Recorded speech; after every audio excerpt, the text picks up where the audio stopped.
Okay, so you're getting a new dog. That is one of the most exciting things ever. But, that excitement can turn into stress fast if you're not ready. So let's talk about it. Let's go through the big mistakes to avoid so you can build an amazing bond right from the get-go. I mean, we all have that dream, don't we? That perfect dog. The one who's just bursting with excitement when you walk in the door. Your best buddy for every hike. Just pure, unconditional love and endless cuddles. And hey, that bond? It's totally real, and you can absolutely have it. But here's the thing. Getting to that dream, it takes more than just love. It really takes leadership. See, your dog is looking at you for everything, for rules, for safety, for knowing what to do. And when you step up and embrace that role, that's when you start building that incredible relationship. And you know what? That leadership, it actually starts before you even bring your dog home. A lot of the biggest mistakes, the ones that cause the most headaches later, happen right at the very beginning. Okay, this is a big one. Probably the first mistake people make, choosing a dog based on looks instead of lifestyle. It's so easy to do, right? You see a gorgeous Siberian Husky, and you just have to have one. But if you live in a tiny apartment and your idea of a big weekend is binge-watching a show, well, you're setting yourself and that dog up for a whole lot of frustration. The absolute key here is to be honest about your real life and find a dog whose needs actually fit that. So before you go any further, you've got to ask yourself some tough questions. And I mean, be brutally honest. Do you really have the time for walks and training every single day?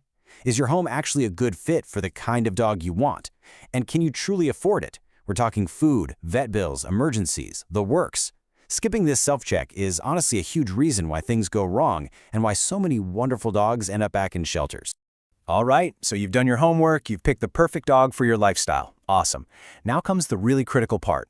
Those first few weeks. Seriously, what you do right here in the beginning sets the stage for everything that comes next.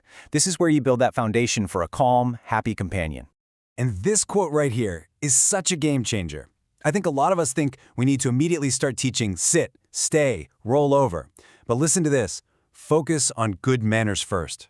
Just having a dog that's calm, that looks to you for what to do next. If you get that part right, trust me, teaching all the obedience stuff later, it becomes a piece of cake. Oh, house training. It can feel like this huge, scary thing, right? But it's all about having a simple, clear plan. And the magic word is consistency.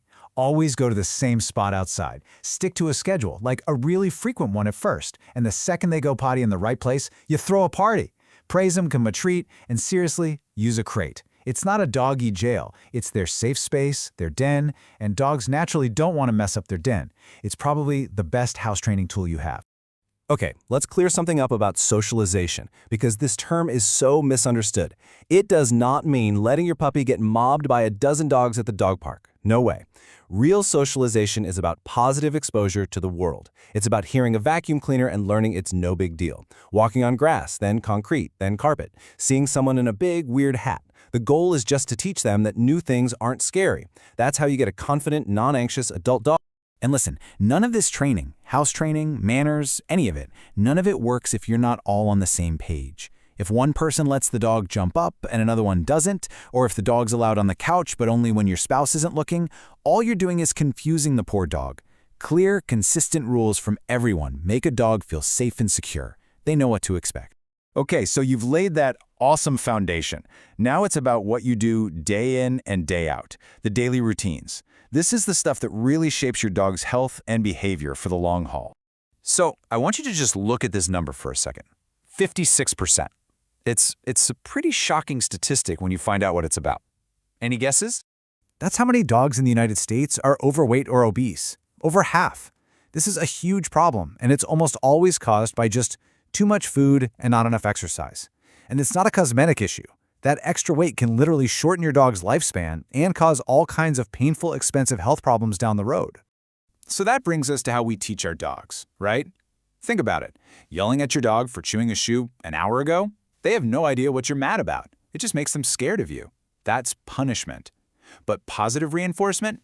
That's where you catch them doing something good and reward them for it. It's like saying, yes, that's what I want you to do. It builds a relationship based on trust, not fear. You've probably heard this before, but a bored dog is a destructive dog. Seriously. When a dog is chewing up your sofa, they're not being bad. They're just bored out of their mind. Their brain needs a workout too, and here's a super easy fix. Throw out the food bowl. Seriously. Get a puzzle toy and make them work for their dinner. It's a game, it engages their brain, and it's amazing how much it can tire them out. And of course, that brain work has to go along with body work. You got to get them out for physical exercise. A good walk, a game of fetch in the yard, whatever it is, it's not optional. Just repeat this mantra. A tired dog is a happy dog. It is the single best way to manage behavior. Period. All right, last phase. Let's get into the nitty-gritty of keeping your dog safe and healthy for their whole life. So, the vet, they're not just for emergencies. You should think of your vet as a partner in your dog's health. Those annual checkups are so important for catching problems early before they become huge, expensive issues. It's a lifelong commitment from when they're a tiny puppy all the way through their senior years. Okay, this is a super common and really critical mistake. Getting your dog microchipped is great, but did you actually go online and register it with your name and phone number? Because if you didn't, that chip is completely useless. It's just a tiny piece of metal.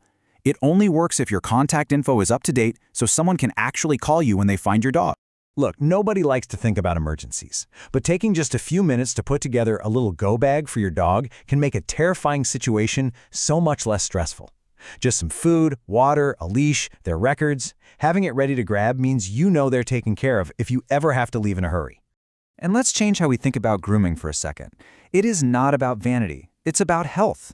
Letting their nails get too long is actually painful for them to walk on, and not taking care of their teeth can lead to really serious, painful dental disease. So please, get your puppy used to having their paws and mouth handled from a very young age. It makes this stuff so much easier later on. So, when you look at all these points together, choosing the right dog, training, feeding, health, what's the one thing they all have in common? It all comes back to you. It's about you being a calm, consistent, and fair leader. And I love this quote because it's such a powerful way to think about it. It can be a little tough to hear that maybe we're the cause of our dog's bad behavior, but flip that around. It's not about blame, it's about power. If you're the problem, that means you're also the solution. You have the power to change things for the better. So really, it all boils down to one question. Every single day, every choice you make, it's an act of leadership. By being prepared, by being fair, by being consistent, you're not just dodging mistakes. You're actively building that incredible dream relationship that we all want with our dogs, the one we talked about right at the start.